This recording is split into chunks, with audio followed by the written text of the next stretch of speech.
sema ni ukatili wa maafisa wa polisi ulioshuhudiwa wakati wa maandamano.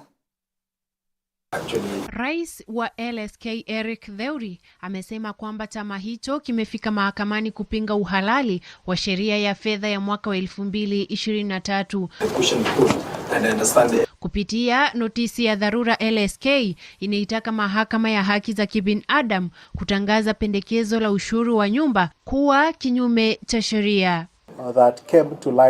Kwenye ombi hilo, LSK inasema kuwa Wakenya wanakumbwa na wakati mgumu kiuchumi na kuwa wakati huu si mwafaka wa kutekelezwa kwa sheria hiyo, kwani tayari gharama ya juu ya maisha inamkandamiza Mkenya wa kawaida. So what we have done is that we have gone to court to seek to stop the implementation of the order as has been directed by the Minister of Lands and appointing KRA as the collection agent. Akizungumza leo hii na wanahabari, Theuri aidha amekashifu hatua ya kukamatwa kwa wengi wakati wa maandamano dhidi ya serikali. LSK wakidai kuwa maafisa wa polisi walitumia nguvu nyingi kukabiliana na waandamanaji, swala ambalo si sawa. Vilevile akiongeza kuwa muonekano ulikuwa ni kama jamii moja fulani ililengwa na polisi. The country has slid back to the era where the police are not accountable to the constitution, but rather are held hostage by political considerations. The nature of the violence that was perpetrated appears clearly targeted at a certain community, appears targeted at young people, and the nature of arrest which we have witnessed across the country, even in Nairobi, majority of the people who were arrested were young people. In the process, even children were arrested. Kulingana na Diana Marion, katibu mkuu wa chama cha madaktari nchini, vifo vingi wakati wa maandamano vilirekodiwa maeneo ya Kondele na Nyamasaria, huku akiongeza kuwa waathiriwa wengi walikuwa kati ya umri wa miaka 18 hadi 38 na wengi wao walikuwa wanaume. Alisema chanzo cha vifo hivyo ni majeraha ya risasi. Diana aliongeza kwa kusema kuwa baadhi ya waathiriwa walichukuliwa kutoka nyumbani kwao na maafisa wa polisi, haswa katika eneo la Nyamasaria huko Kisumu, akiwemo mtoto mdogo wa miaka 17 aliyelazwa hospitalini akiwa na majeraha 9 ya risasi. Most of the deaths were recorded in Kondele and Nyamasaria areas. Majority of the victims were between the ages of 17 and 38 and overwhelmingly male. The cause of death so far has been attributed to the use of live and rubber bullets fired at a close range. Some of the victims were picked from their homes by the police, especially within Nyamasaria area. And this includes the case of a minor that we saw that had up to 9 bullets lodged in his body. And the doctors on site also confirmed that several of the injured had injuries to their genital areas. Nikiripotia Dira ya Hope TV, jina langu ni Joy Gatweri. Mtazamaji, Rais William Ruto ameratibiwa kuzuru kaunti zilizoko eneo la Mlima Kenya kuanzia Jumamosi hiyo kesho. Itakuwa ni ziara rasmi ya kwanza ya maendeleo kwa Rais William Ruto eneo hilo baada ya uchaguzi wa Agosti mwaka jana. Kulingana na msemaji wa Ikulu Hussein Mohamed, Rais ataanza ziara yake wikendi hii katika kaunti ya Kiambu, ambapo atazindua mradi wa usambazaji maji wa Githurai ambao utawafaidi wakazi 500,000 na kuunganisha watu 8,400 na maji safi. Pia Rais atazindua ukarabati wa soko la Githurai chini ya mpango wa Rais wa kujenga masoko 400 katika muda wa miaka 3 ili kuimarisha biashara ya mama mboga. Na katika kaunti ya Kirinyaga, Rais atazindua ukarabati wa barabara ya Marua kwa Wambui yenye urefu wa kilomita 42.5, na katika kaunti ya Nyeri, Rais William Ruto anatarajiwa kuzindua miradi ya barabara na hata maji. Kulingana na Hussein, katika ratiba ya Rais, vilevile anatarajiwa kufanya mkutano na mawaziri katika ikulu ndogo ya Sagana. Some of the president's activities ahead of his 5-day walking tour of the Mount Kenya region. During his tour, President Ruto will launch various projects aimed at improving the quality of the lives of the people in line with the government's bottom-up economic transformation agenda. This agenda will keep on repeating and reiterating, as the President says, prioritizes bringing down the cost of living, eradicating hunger, creating jobs, expanding the tax base, improving our foreign exchange balance, and promoting inclusive growth through interventions in 5 core sectors of agriculture, MSMEs development, housing and settlement, universal health coverage, and digital superhighway and creative economy. The development tour begins tomorrow on Saturday, 5th August 2023. The President will kick off the tour in Githurai, Kiambu County, where he'll commission the Githurai Water Supply Project. The project will supply about 35,000 cubic meters of water per day to serve over 500,000 residents of Ruiru, Githurai, Mwihoko, and Kahawa, and to provide water connections to about 8,400 people. Kwingineko ni kuwa wizara za serikali, idara mbalimbali na mashirika ya serikali MDAs zina hadi tarehe 15 mwezi huu kuwasilisha ripoti zao za kila mwaka za mali kwa hazina ya kitaifa.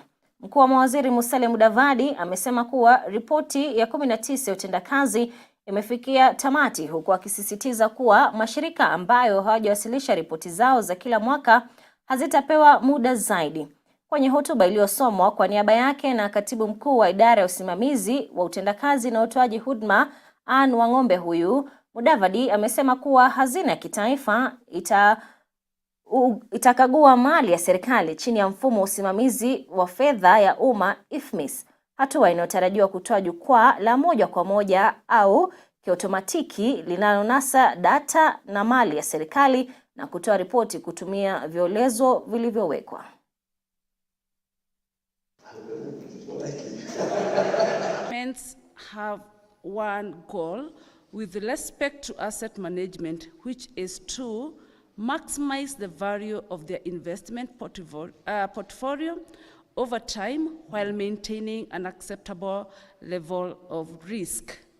The government of Kenya, to which you are an essential cog, is no exception. In order to achieve the goal of maximizing the value of government investments, the National Treasury has initiated fiscal reforms to automate assets and inventory management in ministries, state departments, and agencies. And national savings and economic growth slow down. The direct consequences eventually being government is hit by delays in tax incentives leading to fiscal imbalances and reduction in borrowing capacity by government. Finally, ladies and gentlemen, we need to address this concern by breaking the vicious cycle of pending bills in government in order to resuscitate our economy. Na katika azma ya kutathmini kilichopelekea kuongezeka kwa gharama ya nguvu za umeme nchini, kamati ya nishati bungeni imefanya kikao na washikadau kutoka sekta ya umeme nchini. Lengo kuu la kikao hicho kikiwa kujadili kuongezeka kwa kasi malipo ya nguvu za umeme, swala ambalo limeathiri uchumi la taifa. Kamati hiyo ikiongozwa naye Vincent Musyoka imeibua maswali kadha wa kadha kuhusu utofauti uliopo kwa gharama ya kitengo kimoja cha umeme na kuongezwa kwa ushuru ya bidhaa za umeme na mamlaka ya kudhibiti bei ya bidhaa za mafuta na kawi nchini IPRA. Aidha, kulingana na mkaguzi mkuu wa hesabu za serikali Nancy Gathungu, serikali imefanikisha majadiliano mapya ya mkataba wa mafuta hii kati ya Kenya na mataifa mengine. The office has established an energy sector directorate that primarily deals with or focuses on looking at the mandate of all the entities that are in that particular sector. If we are satisfied that these projects have got a positive contribution to the economy in terms of employment creation, in terms of stimulating the economy, and so stimulating the economy, in that case we are able to give the letter of support or whatever guarantees or what they call the credit enhancement tools that the lenders would require, then they will be able to provide that. Because from where I sit, that letter can only be given some certain guarantees that if something was to happen with Kenya Power, then you people now come in to take that responsibility. Precisely. And I would want to understand why would, in the first place, why would want to do that? Because Kenya Power is generally a company like any other. So I run a small company that does ICT and engineering stuff. So can I come and you give me such? Tuvuke sasa hadi katika kaunti ya Embu ambapo wanafunzi wa shule ya msingi ya Kaveti kauntini humo na wakazi wa maeneo yaliyo karibu wana kila sababu ya kutabasamu. Hii ni baada ya kufunguliwa kwa barabara mpya yenye kilomita 1.5 inayounganisha vijiji viwili eneo hilo. Ujenzi wa barabara hiyo inayoongozwa na mwakilishi wadi wa Kieni Kusini Barnabas Njama na inagharimu shilingi milioni 1.8 italeta afueni kwa wanafunzi wa shule hiyo ambao watafika shuleni na hata kurudi nyumbani kwa urahisi. Kwa muda wa miaka 10 sasa, wanafunzi hao wamelazimika kutumia vichochoro na kupita katikati mwa shamba binafsi, swala lililolazimisha wazazi wengi kuwahamisha wanafunzi wao. Hii njia tumefungua leo itasaidia wakazi wa Kaveti, sababu watoto wa ng'ambo hili watakuwa wanavuka ng'ambo ile ingine na watakuwa na shida ya kwenda shule. Na ile shule ya Kaveti ilikuwa na watoto wadogo sana venye mmeiona. Na saa hii wale wazazi wako hapa wametupromise ama wametuaidia ya kwamba wale watoto walikuwa wako pande hii wote sasa nikimaliza kutengeneza hii njia watafuka na watafanya transfer wapelekwe shule iko karibu na wao. Hali hii ya barabara imefanya masomo kuzorota katika hii shule ya Kaveti. Imewasababishia wanafunzi wengi sana shida za kisaikolojia, kwa sababu ni vibaya sana mwanafunzi kurauka asubuhi, hajui apitie njia gani, masomo yanamgoja shuleni, na pia hajui atakavyofika kwao nyumbani. Kwa tunashinda sana, watoto walikuwa wanaombea pali pa kwenda wakikunja shule, tulikuwa tunaomba parapara kwa manjirani, na sasa tumesaidika sana. Na tunasema ni asante juu tukifunguliwa njia watoto wamesaidika sana. Hiyo shida yenye tumekuwa tukipitia kama wanafunzi, unatoka nyumbani ng'ambo ile ingine, ukifika shule njia imefungwa, inakubidi ushunguke njia mrefu ili ukaweze kufika shule. Ukifika shule umechelewa na itakubidi mwalimu akuchape kwa sababu a lifetime ni 6 zate na umekunja saa 2, itakubidi akuchape. Na serikali za kaunti ya Kitui na Nairobi zinachunguza uwezekano wa ushirikiano wa kubadilishana watalii kati ya kaunti kwa nia ya kutambua uwezo kamili wa sekta ya kiuchumi. Mazungumzo kati ya gavana wa Kitui Daktari Julius Malombe na wajumbe kutoka kaunti ya Nairobi walioongozwa na waziri wa ushirikisho Nairobi Daktari Anastasia Nyalita yaligusia uchoraji wa bidhaa za kiutalii kati ya kaunti hizo mbili na mbinu za ushirikiano kwa usaidizi wa bodi ya utalii humu nchini KTB. Kaunti hizo zimefurahia na kukaribisha hatua hiyo. With a focus on tourism and with support from the Kenya Tourism Board, we're very delighted because we know that we have a lot to offer in Nairobi. It's the hub, it's a transit area. But what do people do outside of? Those people want to have a taste of the countryside. So this is where Kitui comes in. And ours is to ensure that we support with the Kenya Tourism Board, and this is the reason for we had this particular exercise, is that we have that collaboration. So that for the products and unique offerings that you have in Kitui County, for the products and offerings that you have within the Nairobi City County, then there is collaboration. A lot of tourists could be coming to Kitui, courtesy of Nairobi City County, because they could be referring people who don't want to go very far from Nairobi. They want to go and see something else different from Nairobi, but which is near and which has several things it can offer. We have the Savo East Game Reserve, Game Park, actually it's a game park, but we have Mwingi North Game Reserve, and we have South Kitui. It's not Kitui South, South Kitui Game Reserve, which is next to Savo. And we are working together with the Ministry of Tourism, the National Ministry of Tourism, Heritage and Wildlife, headed by our former Deputy Governor here, Penina Malonza.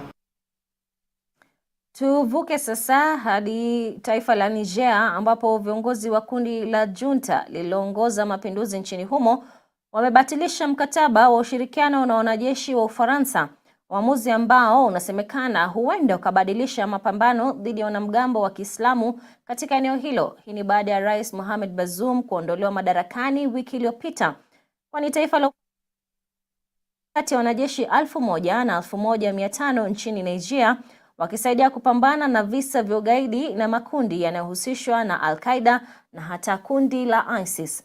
Uamuzi wa kubatilisha makubaliano hayo na Ufaransa liliwekwa wazi na Amadou Abdrahman kupitia taarifa iliyosomwa kwa vyombo vya habari nchini Niger.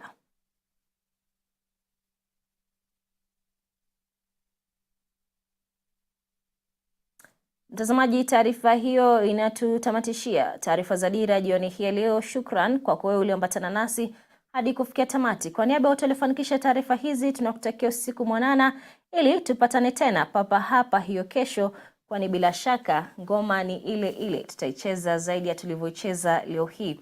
Jina langu ni Kaulu. Kwaheri.